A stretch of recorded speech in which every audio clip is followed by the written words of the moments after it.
আজ আমি যে বিষয়টি আলোচনা করতে যাচ্ছি সে বিষয়টি হলো পোকায়োগ। এই পোকায়োগ ধারণাটা প্রথম দিয়েছিলেন সিজিও সিংহ।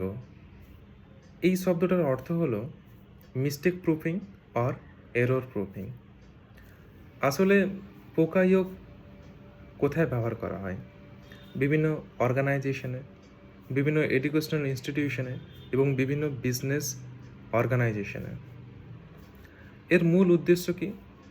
এর মূল উদ্দেশ্য এটাই যে বিভিন্ন খরচ থেকে কোম্পানিকে বাঁচানো, অর্থাৎ বিভিন্ন ভুল সিদ্ধান্ত হওয়ার আগেই সেই সমস্ত ভুল সিদ্ধান্তগুলোকে আইডেন্টিফাই করা এবং অনগোয়িং প্রসেসের মধ্যেও যে সমস্ত ভুল সিদ্ধান্তগুলি হয়ে থাকে সেই সমস্ত সিদ্ধান্তগুলোকে কারেক্ট করাই পোকায়োগের মূল উদ্দেশ্য। এই পোকায়োগকে দুই ভাগে ভাগ করা হয়। একটাকে বলা হয় প্রিভেন্টেশন টাইপ, একটাকে বলা হয় ডিটেকশন টাইপ। অর্থাৎ যে পোকায়োগটা কোনো ঘটনা ঘটার পূর্বেই আমাদেরকে অবগত করিয়ে দেয়।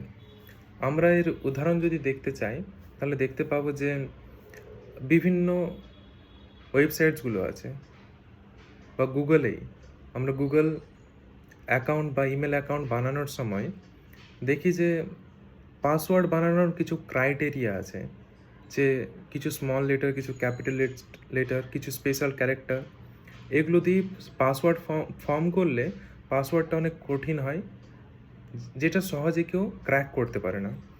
এটাও এক ধরনের পোকায়োগের উদাহরণ। এই ধরনের পোকায়োগকে বলা হয় প্রিভেন্টেশন টাইপ পোকায়োগ। আবার এক প্রকারের পোকায়োগ আছে যেটাকে বলা হয় ডিটেকশন টাইপ পোকায়োগ, যেখানে কি হয়, কোনো মিস্টেক্স হয়ে যাওয়ার পরে বা কোনো ভুল কাজ বা ভুল সিদ্ধান্ত হয়ে যাওয়ার পরে সেই সিদ্ধান্তটাকে আইডেন্টিফাই করে তার উপরে কাজ করা। অর্থাৎ এই ধরনের পোকায়োগ আমরা দেখতে পাই সাধারণত বিভিন্ন, আমরা ওয়ার্ডের উদাহরণ নিতে পারি।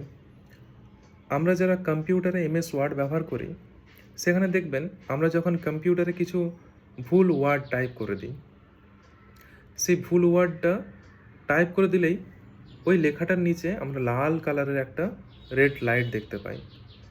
অর্থাৎ আমাকে কম্পিউটার বলে দিচ্ছে যে না, এই জায়গাটা আমার বা এই শব্দটা আমার ভুল আছে।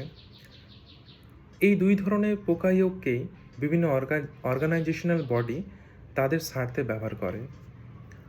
আর পোকায়োগকে সিনজিগো 6 প্রকারের বলেছিলেন। অর্থাৎ তিনি বলেছিলেন যে 6 ধরনের ফ্যাক্টরস আছে বা 6 ধরনের অ্যারোর আছে যেটা আমরা বিভিন্ন অর্গানাইজেশনাল বডিতে দেখতে পাই। তিনি প্রথমে বলেছিলেন হিউম্যান অ্যারর, অর্থাৎ মানুষের দ্বারা প্ররোচিত কোনো ভুল। মেশিন অ্যারর, অর্থাৎ মেশিনের দ্বারা প্ররোচিত কোনো ভুল। তারপরে তিনি বলেছিলেন মেথড অথবা প্রসেস এরর, অর্থাৎ শুরু থেকে শেষ পর্যন্ত জাস্ট যে সার্বিক প্রক্রিয়ার দ্বারা কোনো প্রোডাক্টকে ম্যানুফ্যাকচার করা হয় সেই প্রোডাক্ট তৈরির সময় যে ভুলগুলো হয়ে থাকে সেটাকে বলা হয় মেথড বা প্রসেস এরর। বা ম্যাটেরিয়াল এরর কি? একটা প্রোডাক্ট তৈরির জন্যে যে যে যে যে যে ধরনের ম্যাটেরিয়ালগুলোর প্রয়োজন, সেই ম্যাটেরিয়ালে যদি কোনো প্রকার খামতি থেকে থাকে সেই প্রকার খামতিকে বলা হয় ম্যাটেরিয়াল এরর। তারপরে কি আছে? Measurement error. অনেক সময় বিভিন্ন কোম্পানিতে বিভিন্ন মেশিন বসানো থাকে, ওই মেশিনগুলো কি করে যে না আইডেন্টিফাই করে যে এই লটে আমার 200খানা লেসের প্যাকেট তৈরি হবে, কিন্তু তার বিনিময়ে সেখানে 100টা লেস তৈরি হলো, বা সেখানে 190টা বা 180টা লেস তৈরি হলো। এই যে মেজারমেন্ট জনিত যে সমস্ত সমস্যা হয় সেটাকে মেজারমেন্ট এরর বলে। এনভায়রনমেন্টাল বা মাদার নেচার এরর। এই ধরনের নেচার বা এররকে আমরা বলে থাকি এনভায়রনমেন্টাল কজ। অর্থাৎ যে অঞ্চলে একটি বড় ফ্যাক্টরি আছে, লেসের একটি খুব বড় ফ্যাক্টরি আছে, হঠাৎ করে সামাজিক পরিস্থিতি তৈরি হয়ে গেল, যে ওই এলাকায় বিভিন্ন ওয়ার্কার্সরা আন্দোলন শুরু করে দিল। আন্দোলনের জন্য কাজ বন্ধ হয়ে গেল।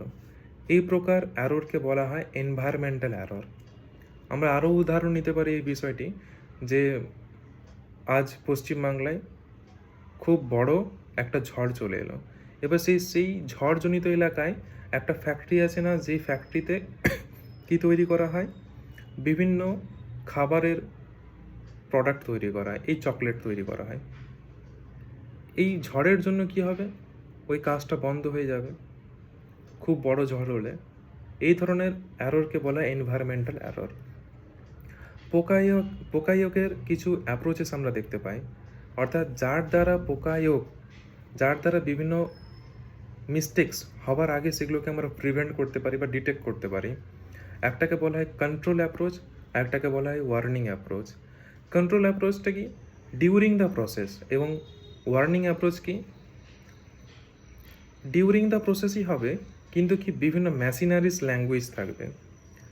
অর্থাৎ কন্ট্রোলে আমরা দেখব যে হঠাৎ করে কোনো মেশিনস দেখলো যে কোনো প্রোডাক্ট ম্যানুফ্যাকচার হয়ে আসছে। ম্যানুফ্যাকচারের সময় এই প্রোডাক্টের মধ্যে কিছু কোয়ান্টিটিগত বা পরিমাণগত কিছু সমস্যা আছে।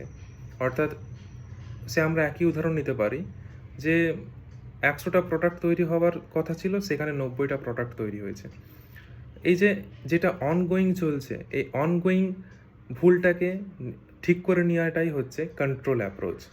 আর ওয়ার্নিং অ্যাপ্রোচ কি, এই ওয়ার্নিং অ্যাপ্রোচ আমরা দেখে থাকি বিভিন্ন মেসেজে বিভিন্ন সাইন ল্যাঙ্গুয়েজ থাকে, যেখানে কিনা যদি কিছু ভুল থেকে থাকে প্রোডাক্টের মধ্যে, তখন কি হয়, বিভিন্ন বাজার বাজে বা লাইট ব্লিঙ্ক করে।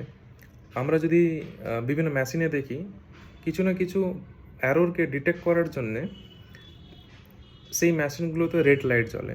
অর্থাৎ রেড লাইট মানে কি, এখানে কিছু ভুল হয়েছে, অর্থাৎ এই ভুলটাকে কারেক্ট করে নিতে হবে, এটাকে ওয়ার্নিং অ্যাপ্রোচ বলে। তারপর কি আছে, মেথড অফ পোকায়োগ। এই মেথড অফ পোকায়োগকে 3 ভাগে ভাগ করা হয়, যেখানে বলা হয় contact method, fixed value method এবং মোশন স্টেপ মেথড। অর্থাৎ এখানে মূলত যে বিষয়ের উপরে গুরুত্ব প্রদান করা হয় সেটি হলো যে কোন কোন উপায়ের মাধ্যমে আমরা অ্যারোরকে প্রিভেন্ট বা আর্লি ডিটেক্ট করে নিতে পারি, বা সেই অ্যারোরটাকে আমরা বন্ধ করে দিতে পারি, বা অ্যারোরটাকে আমরা ঠিক করে নিতে পারি। সেখানে এই 3 প্রকার মেথডের কথা বলা হয়েছে। সেখানে কন্ট্যাক্ট মেথড, ফিক্স মেথড এবং মোশন স্টেপ মেথড বলছে। কন্ট্যাক্ট মেথডে কি, যদি কোনো প্রোডাক্টে তার রংজনিত, তার শেপ জনিত এবং তার মধ্যে যে সাইজের পার্থক্য থেকে যায় বা থেকে থাকে, সেই ধরনের অ্যারোরকে আমরা কন্ট্যাক্ট মেথড বলি। আবার কাউন্টিং ফিক্সড ভ্যালু মেথড কি, কাউন্টিং ফিক্সড ভ্যালু মেথড হলো যে অলরেডি ডিজায়ার্ড নাম্বারস আছে, সেই ডিজায়ার্ড নাম্বার থেকে নাম্বারটা যখন প্রডিউস করতে কোনো মেশিন ব্যর্থ হয়, সে একই বিষয় বলতে চাইছি। অর্থাৎ যেখানে 100টা লগ ইন করা আছে না, 100 জন বা 100টা প্রোডাক্ট তৈরি হবে, কিন্তু তার ডিটেক্ট করলো যে না 90টা প্রোডাক্ট তৈরি হয়েছে। অর্থাৎ একটা আলটিমেট আউটকাম প্রথম থেকে নির্দিষ্ট করা আছে, সেই আলটিমেট আউটকাম হিসাবে কাজটা হচ্ছে না, এটাকে বলা হচ্ছে কাউন্টিং ফিক্সড ভ্যালু মেথড। তারপরে আছে কি মোশন স্টেপ মেথড, যেখানে কি পুরো সার্বিক প্রক্রিয়াটা স্টেপ বাই স্টেপ ফলো হচ্ছে কিনা এই বিষয়টা যাচাই করা হয়। এই 3টে পদ্ধতির মাধ্যমে পোকায়োগ সংগঠন করা হয়, আর এটি হলো সার্বিক পোকায়োগের ধারণা।